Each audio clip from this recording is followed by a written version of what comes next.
Okay, this is a dark video, literally.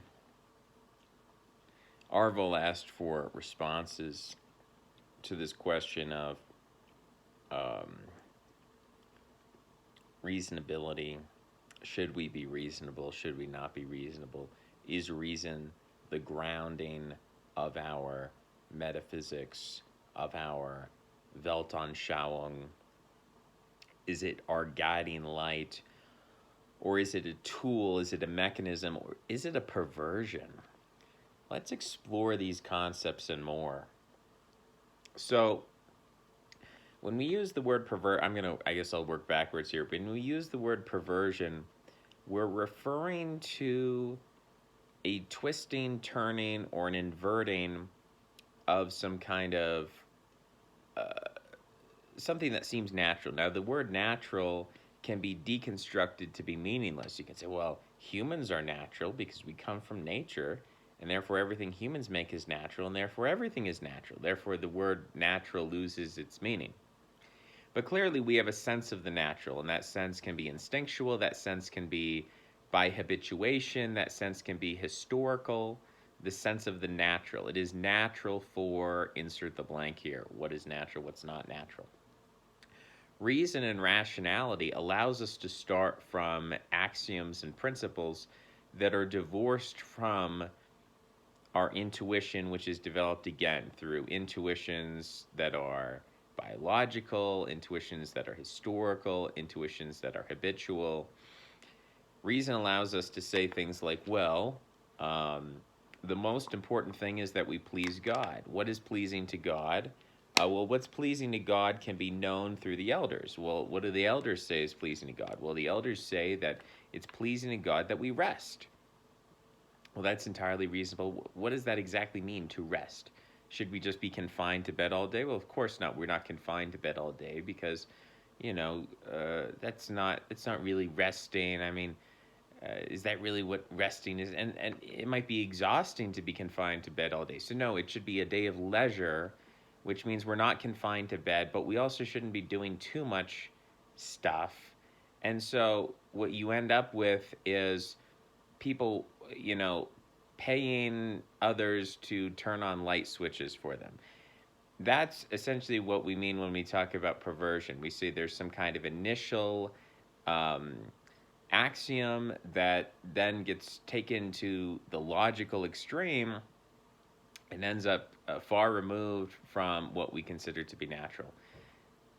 It's usually used in a romantic concept or a fetishistic concept of somebody has taken, in a desirous way, they have taken an object or a concept and they have worshipped that object or concept to the point where it seems to be divorced from the natural way that people desire things and objects and forms and whatnot. And so you get, for example, the term perversion, I think, is oftentimes used for or applied to um, instances where people are desiring negative emotions, such as the desire for humiliation, the desire for submission, the desire for masochism, the desire for to have a collar around your neck and to be walking around on all fours, the desire to experience pain. All of these we would consider, in that sadomasochistic genre to be perverse because they are desires which start from axioms which don't fit our intuition. Um, and so what you'll find is that um, when we use reason and rationality, if to me, reason and rationality is you're taking some kind of principle, you're taking it to its logical conclusion. Doesn't mean the original principle is correct, but it simply means that you've consistently overridden whatever kind of habituation would exist. Like, I'm trying to think of something really ridiculous that we do that's allowable to say on YouTube. Something that we just do that's completely ridiculous, um, but we do it because of reason, something that's just crazy. I mean, you could say, here's an anodyne example: driving a car. Driving a car, it's crazy. It's this big metal death trap. It's got this giant fire engine in it, and it's crazy, and we're destroying the planet, and there's all this waste, and there's just so many. There are 40,000 people a year being killed from cars. Why don't we ban cars? Why don't we destroy the economy to ban the cars? It's an unanswered question. Why don't we cause mass unemployment by banning cars to save lives? But you could say it's crazy. Maybe cars are not the best example. But if you get into a mindset where you step back for a moment, you say, you know what, cars are kind of crazy. It's actually crazy that everyone drives a car. Probably some people need to drive a car, like truckers, commercial people, business owners need to drive cars. But the average person doesn't need to drive a car. The average person could get on a bus. The average person could take the bike. The average person could get a motorcycle or a moped or a golf cart or something. I mean, there's so many solutions to the problem of short range, day to day transportation, going to the store. How many people have a commute? When you talk about an hour-long commute, that's mostly because of traffic. It's not because of the distance, it's because of the amount of cars involved. So in fact, if we reduce the amount of cars and replace them with like golf carts, buggies, motorcycles, things of that nature, go-karts, then you'd eliminate the traffic and you'd lessen the commute. People said, no, I need a car to get where I need to go fast. No, people would say if we took the cars off the road, there'd be less traffic. Many hours of people's lives would be saved in many ways. And so you can get to this point where it's like it's crazy that we drive cars. Maybe this isn't the best example, but you can just kind of get into positions. I was trying to think of something, and all the examples that are coming to my mind seem to be problematic. I don't want to get into the territory of health. I don't want to talk about health. Maybe we'll talk about the gym. It is crazy in a sense, and it can be perverse at a certain limit to go to the gym and to lift weights. What is the purpose of that? It doesn't make any sense. Most people hate it and resent it. And it gets to the point where you start to worship. What's the goal of going to the gym? To look good, to be strong. Okay, well then people worship that looking good and being strong to the point where they're taking steroids. And I get all of the pro steroid people giving me the arguments. And steroids are a highly genetic drug. I mean, they are highly influenced by genetics. Some people will take steroids and they will not have a lot of acne. Some people will take steroids and look like Frankenstein's monster with acne scars all over their body. I mean, just like cystic acne everywhere to the point where they have to go to the hospital because it's so bad. Some people, will go on it and they will remain fertile. Other people, it will destroy your fertility and you won't be able to have kids. Some people, they go on it and, they get a little bit moody, but it's fine. Other people, they get roid rage and they get Herculean in the bad sense. They start getting violent. So, whatever you think. I mean, I think that's very much a personal thing, and I think you have to look at your own history and some of that stuff and consult the doctor and whatever before you make that kind of choice. But the point is that there are many people out there who have done crazy, not just the steroids, in fact, is probably the least perverse of all the different things that are being done in bodybuilding now. It's like the insertion of silicone injections. We all know about breast implants, but I'm talking about bicep implants. I'm talking about ab implants, silicone implants to simulate muscles, or they're injecting synthol into their muscles to expand them. It's perverse, right? They've taken an axiom, which is, I want to look big, I want to be bigger, I want to be the Hulk, and they've gone about it in a perverse way to the point where it gets ridiculous. We see the jaw people, that I want to have a big manly jaw, and it's like maybe most people could stand, maybe I could stand to have a more well-developed jaw, but you get people who are taking it to an extreme where it's perverse. You've become a triangle head. So this is the problem with reason and reasonability, I suppose.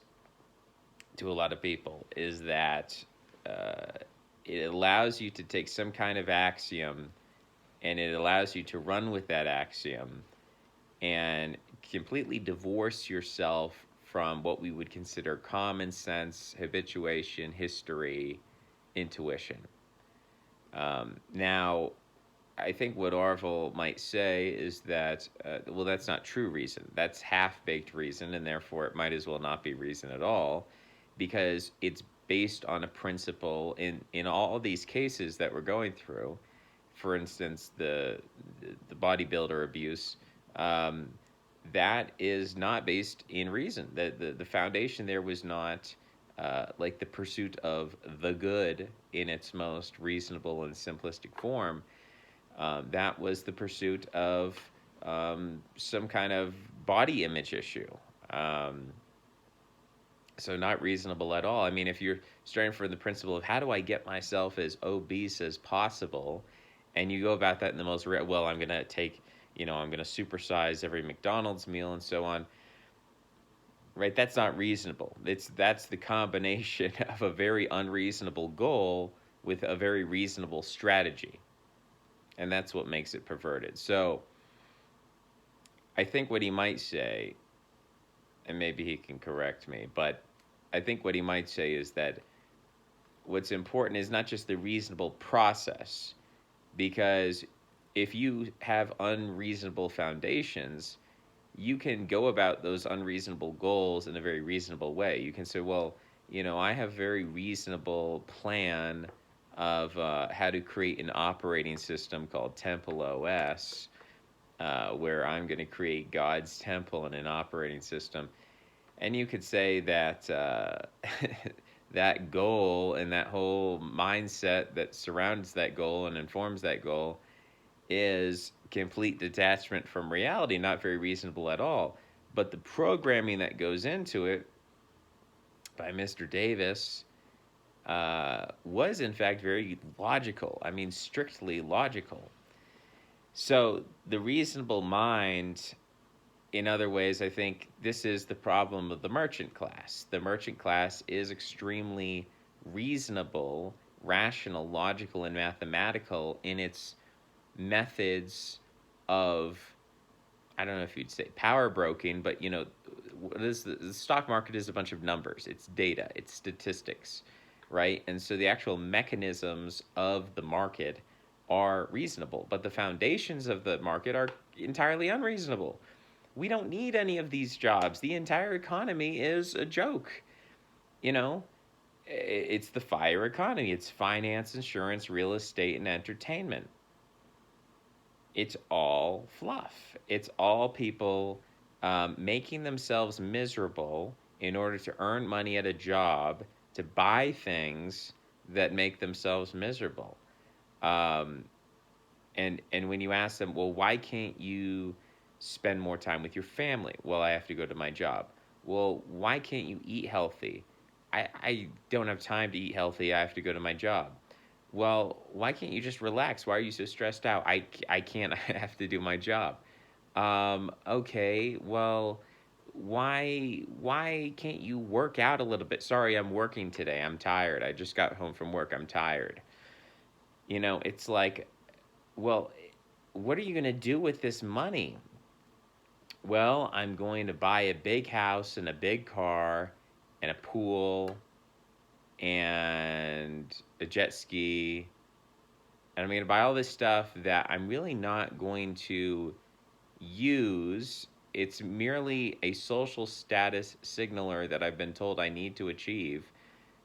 Whereas if I abandon all that and I did all those things I said I didn't have time for, I worked out, I ate healthy, spent time with my family, etc., I would be a lot more satisfied than the situation where, oh, I can't do this, that, and the other because of my job. Well, what are you going to do with the money from your job? Oh, I'm going to buy a bunch of status signalers, which are essentially sexual signalers. Okay, so you dedicated your whole life to sexual signaling. How many kids do you have? One or two. I'm divorced. I don't even get to see them. Uh, Maybe a couple, maybe none, right?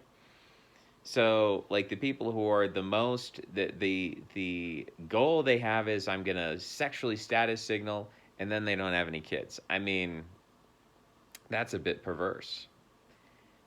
And that's the system that we have. And so, yeah, people do get sick of reason and rationality and mathematics and technology, and people go Heideggerian, and people go Kaczynskiite, and people go right wing, and people want to return to tradition, which means habituation, history, intuition. They want to get rid of reason, and they say, let's get rid of reading, let's go back to oral tradition, return to monkey, and then everything will be fine and everything will go back to the way it was. The problem is that's not true. That's actually a lie. Because all of that tradition, all of that, uh, whatever you call it, the intuition, naturalism, the history, the oral tradition, everything led up to the progress of technology and where we are today. Oh, you can say, well, we'll just go back. We'll just be monkeys again. Well, what's to prevent all of this from coming again?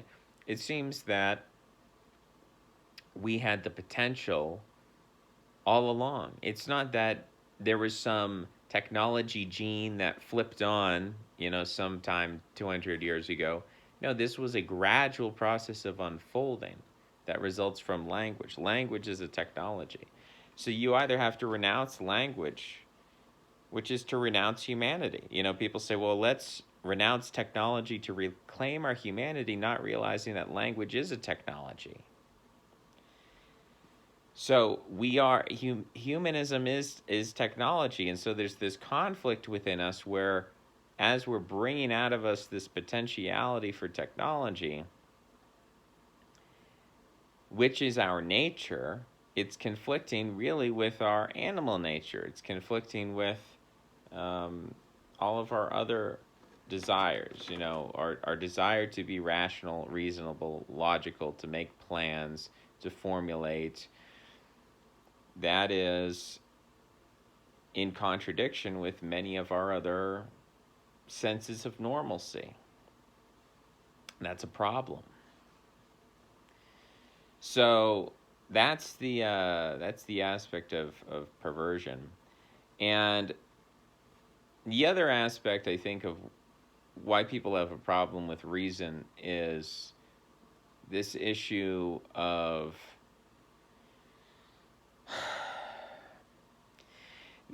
where I can say I guess I can't speak for anybody else, although I would like to speak for the whole of humanity and just say the vast majority of people are like this. But I'll just speak for myself here and say I haven't lived life reasonably. I have employed reason to pursue unreasonable goals, but I haven't lived life reasonably. I haven't lived life from reasonable first principles and said, this is the most reasonable goal I can ascertain at this time, and I'm going to structure everything around that. What's funny is that as we depart from reason, we make up a lot of excuses trying to use a perverted reason to justify that. And so people will argue in circles and circles and circles about why reason is terrible and bad. And they're using all their intellect and their powers to prove this. Or just, again, the mercantile moneylender, and he's pushing the pennies and he's counting the pennies and he's being very meticulous and reasonable. But his goal is unreasonable. His goal is simply money. His goal is simply sexual status signaling. His goal is selfishness. His goal is individualism. His goal is capitalism. His goal is libertarianism, all of which are these unsustainable falsehoods. They're deceptions. They have a narrative about the world, the human being, the consciousness, the metaphysics of reality that are inaccurate. These things don't make sense. It doesn't make sense to say, well, I'm just an individual. No, that doesn't. That you're using language to describe your individuality. Language is a collectivity. You're communicating. Okay, you're inherently tied to other people. That doesn't make any sense at all. It's like saying I don't exist or something like that. Saying you're an individual is like saying I don't exist. Now, of course, there's a colloquial term, individual, right? We can count people biologically. We do have a degree of separation between us, but to reify that in an absolute sense and say that's like the underlying principle that should govern the economy is this concept of individualism, and that socialism is this terrible imposition. It's this radical ideology that comes from, Marxism and whatnot. No. No.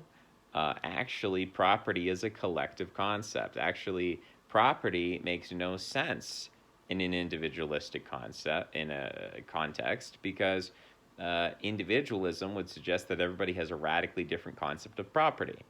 Property can only arise when you have a collectivism that's strong enough so that every single property dispute doesn't have to be decided by violence, where people can actually collectively and reasonably come together and agree. Now, some people would say the origin of property was in the sacred and the superstitious. What Arvil has tried to make the argument in his video, referring to, I believe, the concept of trusting people. Do you trust somebody or not? So what he says is that when we look at a person's face and we decide whether or not they are trustworthy, we are relying on intuitions which developed via evolution, which are ultimately grounded in an underlying reasonability. Even though it's not directly sourced out of the conscious reasoning faculty of the mind, it is ultimately based in reason, in the same way that we would say, I don't know, Rube Goldberg machine, or just something that is not conscious can still be grounded in reason, right? It can still be acting according to what is, the ant wants food, so the ant goes out and it smells food and it moves toward the food, right? We say that's kind of reasonable. It would be unreasonable if the ant wants food and it just spins around in circles and, drives itself to death or something like that. That would be unreasonable. And we can see instances where, the ant has a parasite and so it's climbing to the top of a leaf so it can be eaten by a bird. That's unreasonable. But for the parasite, it's reasonable because the parasite's trying to reproduce. So the question is, reasonable for whom? We say that our modern society is very unreasonable in some ways, but in other ways it is very reasonable. Arvil would say that we don't have enough reason. Well, it's a question of where is the locus of reason and what is the hierarchy of reason. So I think he would make the argument that the elite are not reasonable. They're not fundamentally reasonable because they are inspired by their passions. They are simply looking to pleasure themselves or something. And so to them, they've instrumentalized reason toward that end. And from Arvil's perspective, you have to have a reasonable core. Hedonism is not a reasonable goal. So he would say that everything is very unreasonable at its apex or at its foundation. But I would say that I don't know I don't know if there is such a thing as a purely reasonable goal. I think there might be such a thing as a most reasonable goal, but I don't know if there's such a thing as a purely reasonable goal. Unless we just take it as an axiom. But again, at the point at which we take things as an axiom, I'm not sure how much the reasoning process can be involved in that. When we say, like, it's good to be good and it's bad to be bad, I guess, that sounds reasonable, but, then what does that mean? Life versus death. You have to contend with antinatalism and whatnot. And again, I would say most people, but I can only speak for myself and say that I when I confront antinatalism, I don't think of like, how am I going to come up with a reasonable argument to defeat antinatalism? I think, okay, there's some antinatalists out there and they're trying to give me bad vibes. And I don't have time for that because bad vibes are a bad time. And I can't handle that right now. I'm just trying to have good vibes. And I don't have the intestinal fortitude or the gumption or the endurance to suffer arguing through the logical chain or whatever with these antinatalists. I could try, and in the past I think I have tried to an extent, but at some point I just kind of have to throw up my hands and be like, I'm not going to engage in a reasoned debate with you. No, I am not. Now, whose fault is that? I guess you could say it's my fault. I guess you could say I don't have the endurance to look at antinatalists and say, I'm going to confront this argument with an argument. I just have to say, like, you're wrong. Why? Because you're a loser and you're on the path to death and we're on the path to life. I can't really confront that. It's exhausting to me and it sucks me in. Like, I'm confronted with arguments from intelligent people and I just kind of have to put on my blinders. I just have to kind of close my eyes, put my fingers in my ears and say, la, la, la, la. I'm not listening. I don't hear you. I'm not going to listen to your arguments because they fill me with bad vibes and doubts, and I don't have the ability to think coldly and reasonably and say, well, wait a second, let's actually consider the argument on its merits, and I will be in a complete state of skepticism, and I'm not willing to change my position on antinatalism. Now, when I say that, I realize I'm being unreasonable, and maybe the reasonable part of me says, maybe I should be open to antinatalism. Maybe we should wipe out all life on the planet or something. But there's another part of me that says that is the fruit of the tree of knowledge of good and evil, and you just have to reject it. You just have to say no. You're opening Pandora's box, and trust and have faith that somebody somewhere has figured it out. That somebody somewhere has figured out the proof, the logical proof that antinatalism is morally wrong, and it's good to have life, it's good to have kids, it's good to have families and communities and so on. And that's just something that I just trust on faith, that somebody else has figured it out. I don't understand the arguments. I don't want to get into the arguments because as I start to think about it, I start to doubt and I start to wonder. And it gets me in a very demure and sour mood, and I start to think, maybe I shouldn't have kids. Maybe nobody should have kids. Maybe, and I get into that attractive mind and I don't like it.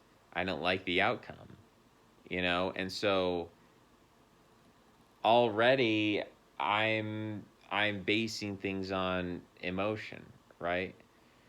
So I just don't think most people have the fortitude to like question these underlying assumptions and come up with a coherent argument, because you can even hear a coherent argument and you can forget it or you can come to doubt it or something like that, and then you're in this pit of despair again because you're wondering if life itself is a great evil sent by the demiurge and we have to completely free ourselves from that.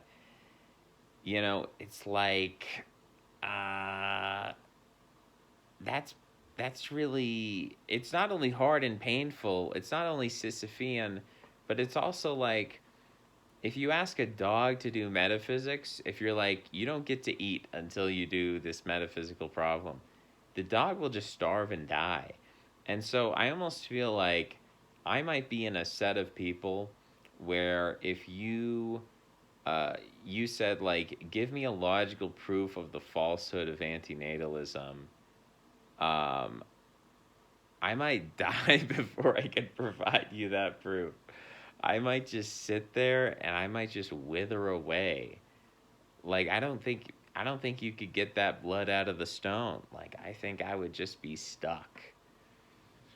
Um, because every time I would try to think clearly, I would just get dragged back down into, oh, this is causing some kind of existential crisis. I don't like this. I'm getting emotional. I'm despairing. I'm getting depressed. So I just don't want to think about all of that. And I don't know if I'm capable. I don't know if it's simply a matter of, oh, well, you just push through it and eventually you train yourself to deal with it. I guess that's part of what Buddhism is about, to be honest with you. I mean, Buddhism is a kind of an anti-natalist religion.